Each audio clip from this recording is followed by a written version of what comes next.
So ayan mga tol, after nang makita namin yung binibenta na lupa doon, nagkayayaan na rin dito sa isang pwedeng magandang liguan. At meron daw ditong 20 pesos na entrance fee. Dito yan mga tol sa Cavinti, Laguna.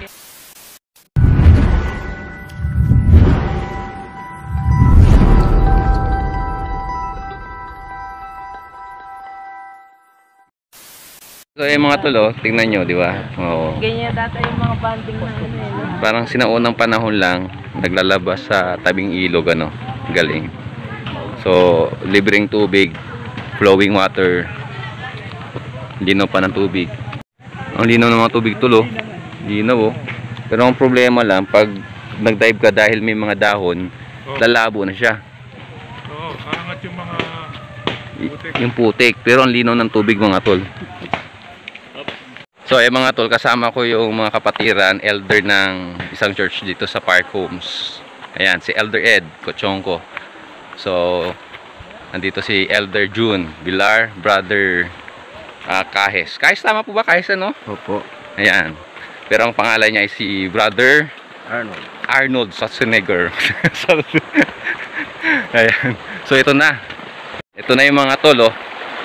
So ginawaan nila ng tulay at mga bato, ilog. Ayan. So dito daw ay may entrance fee na 20 pesos.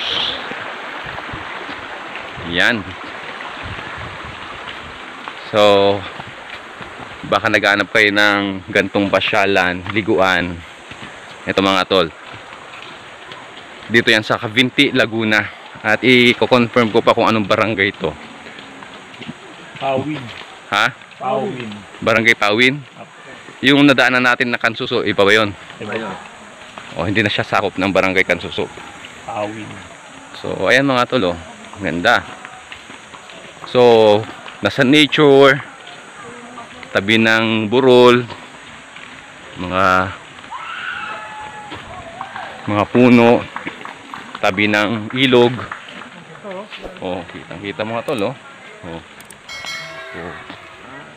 Parang ganyan yung ilog dun sa pinuntahan natin, So may mga cottages yung mga tol. Ayan. Tapos malilim siya dahil maraming puno. Malamig ang May guest din sila. Dito rin hapon. ang klima dito. Di ba? So ito yung pinaka nila mga tol. Pinaka parang function hall nila. At ito yung pangalan ng resort mga tol. Ayan, La Francisca is Secret River. Ayan yung pangalan ng resort mga tol. So ito yung function hall nila. Ayan. Marami rin silang cottages dito. So 1, so 2, 3. Tapos yung pinakita ko kanina, yun yung function hall nila. So ayun. So magkano po yung entrance fee natin? 20 pesos per head. Per head, okay. Ayan. So tignan natin dito mga tol. Yung sinasabing malinaw daw na tubig.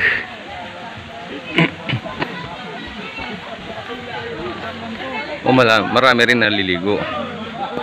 Ano, Brother Ed? Nagkaroon na tubig galing? Kaya ako yung accept sa kaso, di ba? So ayun. Ayun sila. So ayan mga tol. Yun, may nagda-dive. Ibig sabihin talaga malalim. Malalim yung ilog dito. So ayan. So ang kagandahan dyan mga tol, kita yung mga bato na yun, kita bumababa yung tubig. Flowing water siya mga tol, kaya malinis.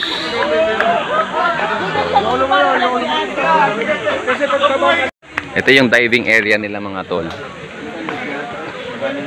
Ayan. So pag gusto mong mag-dive, dito ka pupunta. So kaway-kaway. Yan yun. Okay. Yun. So mataas-taas dito mga tol. Mga tol, kung kailangan nyo ng mga educational content para sa inyong mga anak, subscribe nyo ito mga tol. Thanks for watching mga tol. Kindly like, share, and subscribe.